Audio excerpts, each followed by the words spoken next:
In this video, we're going to cover board creation and configuration for both Kanban boards and Scrum boards. So let's go ahead and head over Jira and we'll walk through these steps.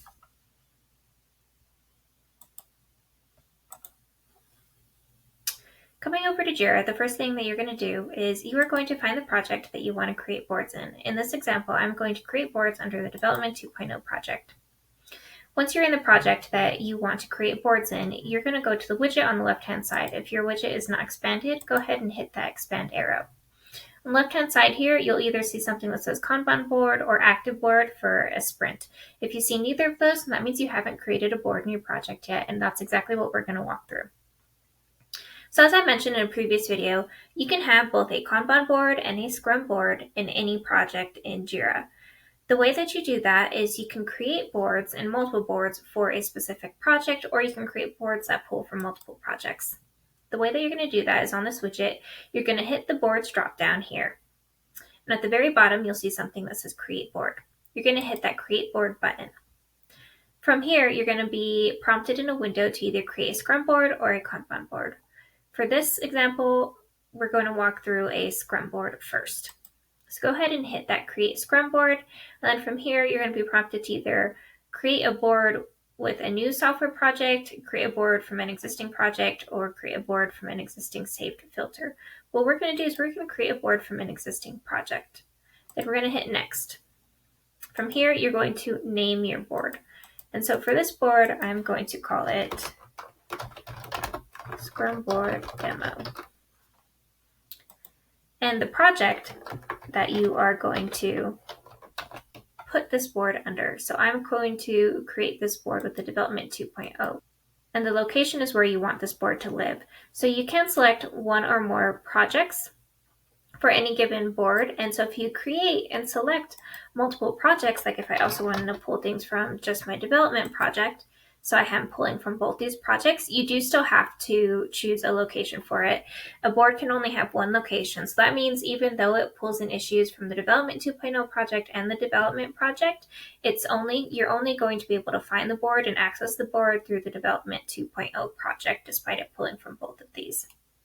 So let's say if you are creating a Scrum board or a board that pulls in issues from multiple projects. I just want this to pull in issues from one project, so I'm just going to name this Scrum board demo. I'm going to have the project be Development 2.0, and the location is also going to be the Development 2.0 project. So after that, go ahead and hit Create Board. Now that your board has been created, you're going to go ahead and configure your board. You will be populated onto your backlog, so this is the backlog view for that board. What you're going to do is you're on Scrum board demo, so you're going to make sure that you are on the Scrum board. And the reason I say you want to make sure you're on this Scrum board that you just created is because if your project already has multiple boards in it, you want to make sure that you're updating, you're configuring the correct board. So what we're going to do is we're going to hit that ellipses icon in the top right hand corner, and we're going to hit configure board. Now that you are in configure board, there are a few different things that you can do. You'll be populated on your general settings. This is where you can update the board name. This is where you can add board administrators. So if anyone wants to be able to alter any of the quick filters, the columns, the swim lanes, the card layout, or estimation, they will need to be a board administrator, and this is where you add someone as a board administrator. You can also update the location here. So if you decide you did want this board to be under a different project, you can go ahead and update the location for the board as well. Here you can see a board is always created with a board filter. And so the filter that's been created for this board is project equals dev 2, and we order it by rank. So again, it's just pulling anything where the project equals dev 2. That would have been different if we had chosen to have multiple projects in this board or have issues for multiple projects populate on this board. And so that's general settings. Next thing you want to do is you want to go to columns. So whenever you create a board, you do always want to head over to columns and make sure that you have one column for each status in your workflow. You can have multiple statuses in one column, but in my opinion, this makes Jira not as user-friendly as it could be, and it makes it very difficult for users to understand or use or figure out what status it's really supposed to be in. And so my opinion is to keep things simple and standardized and to match your columns on any of your boards, whether that's Scrum or Kanban, with the workflow of the issues that you are going to have on your board. I also try to recommend standardizing your workflows for all of your issue types. And so if you have too many different workflows going on for different issue types and you're pulling all those different issue types into one board, again, it can just make using your board cumbersome and difficult and not user-friendly for your team members. So keep it simple, keep your workflow simple, keep your columns simple, and have one column for every status in your workflow. So here I created a column. The way that I did that is you can hit this plus icon. So if you scroll all the way over here, you'll see something unmapped statuses. So if you have any statuses in any workflows that are not mapped in these columns and on your board, they will populate here.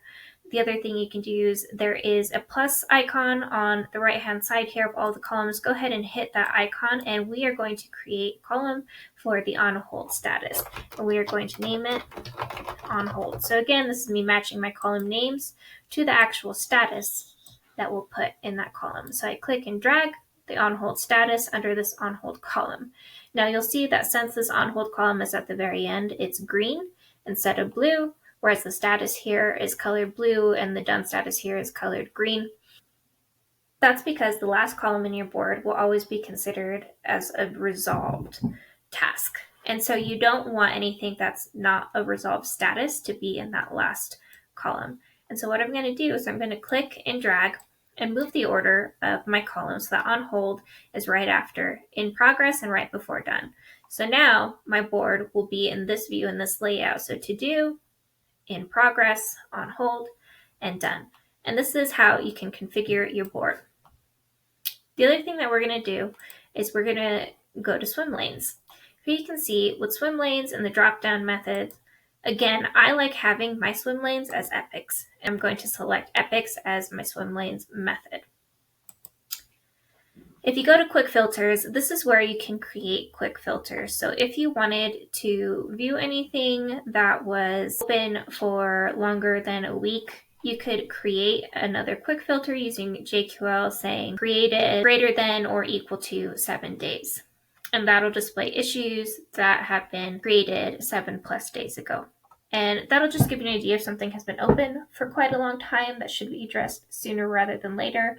The quick filters, of course, will populate on your board. And so if you wanted to see anything that was created 7+ days ago, you can hit that quick filter and it'll show any of your issues on your board that meet that criteria.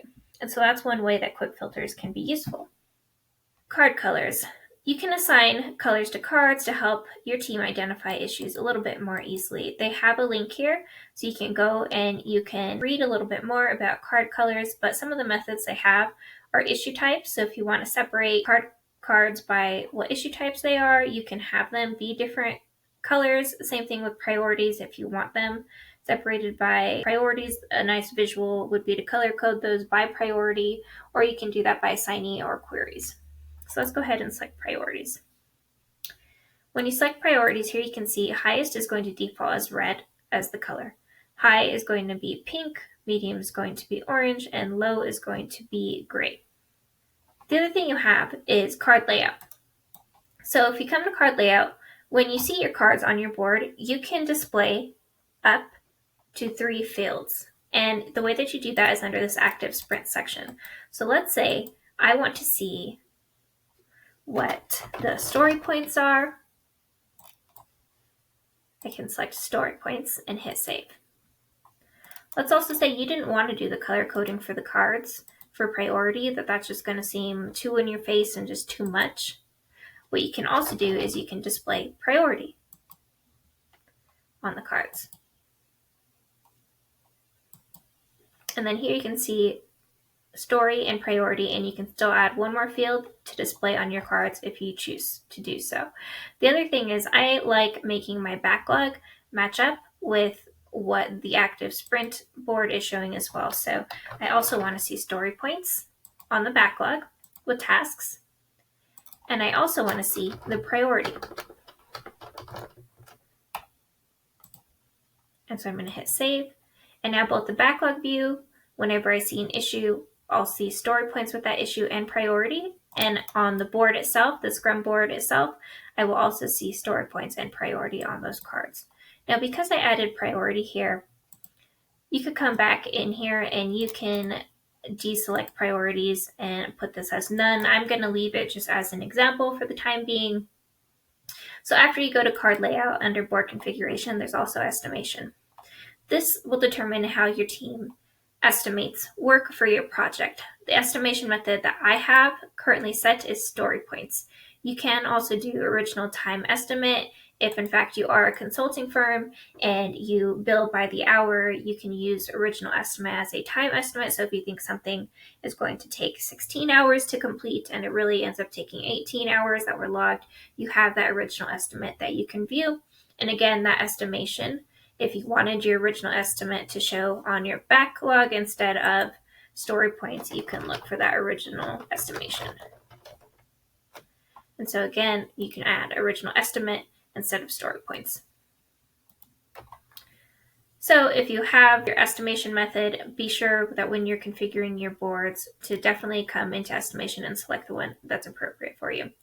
Time tracking. This is if you want to enable time tracking for your projects. If you do want to enable time tracking, again, maybe you're a consulting firm and you log billable hours, or you just want to understand the amount of work that is being put into a project by your team and you want to track costs that way, then definitely toggle that time tracking toggle here on your board configuration.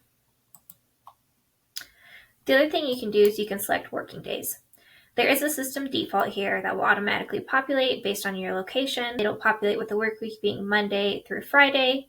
And then on working dates, you can specify holidays or one-off dates when your team won't be working. And last but not least, there's this timeline portion for the board configuration. So you can go to timeline. You can enable timelines. So if you do want to enable that timeline feature and you also want to include child level tasks, make sure you toggle both of those.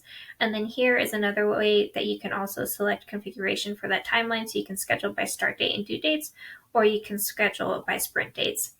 Although I like using sprints to organize work for a fixed period of time for the teams that I work with, I prefer to control the start and due dates of my timelines. And so I always toggle schedule by start and due dates so that you have the ability as a user to control those rather than having it default by the sprint dates. All right. So this is board configuration and board creation. Now that we've gone and we've set all of the configurations that we want to, we're going to go back to the board.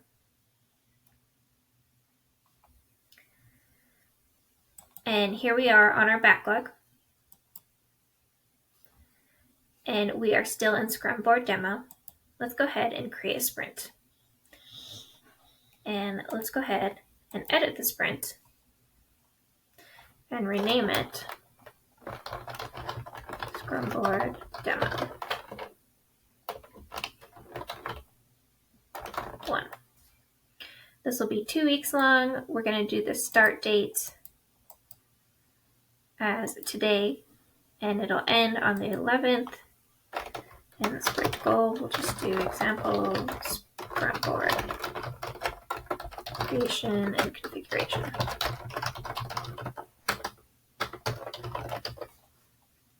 Go ahead and hit update.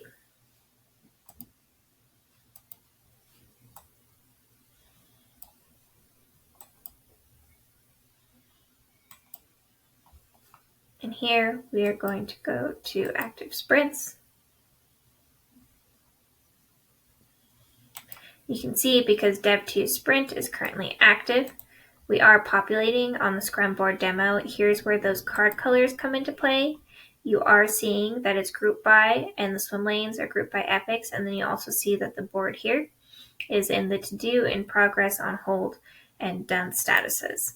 And so this is how you create and configure a Scrum board.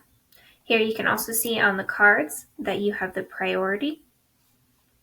And if there is a story point assigned to the card, you have priority and the story point. If there is nothing next to the priority, like this card here, then that means no story point has been entered for that card. So that's how you create a Scrum board. The way you create a Kanban board is very similar. The configuration is the exact same. The only thing that you're going to do differently is you are going to hit that boards dropdown. You're going to create board. And when you go to create a board, you're going to create a Kanban board instead of a Scrum board. The reason that Kanban boards will be a little bit different is that when you go and hit the ellipses icon to configure the board, quick filters and sub-filters are far more important on Kanban boards, and that's because you really, depending on the scale of the project and how much work has come through for your team, you don't want to see everything that you've completed for the last 5 years. Maybe you want to create a quick filter or a sub-filter that says to exclude anything that has been completed for over 2 weeks. That way you just filter all those off of your board. You're not inundated with a ton of information on your board. And so when you do a Kanban board, just make sure that you click those quick filters. You make sure you specify your sub-filters with the Jira query language or JQL filter, and really just narrow down what it is you do want to see on your board and what it is you don't want to see on your board. Alrighty, that concludes going over board creation and board configuration for both Scrum and Kanban boards. I hope this was helpful in walking you through how to set this up when you do create a project.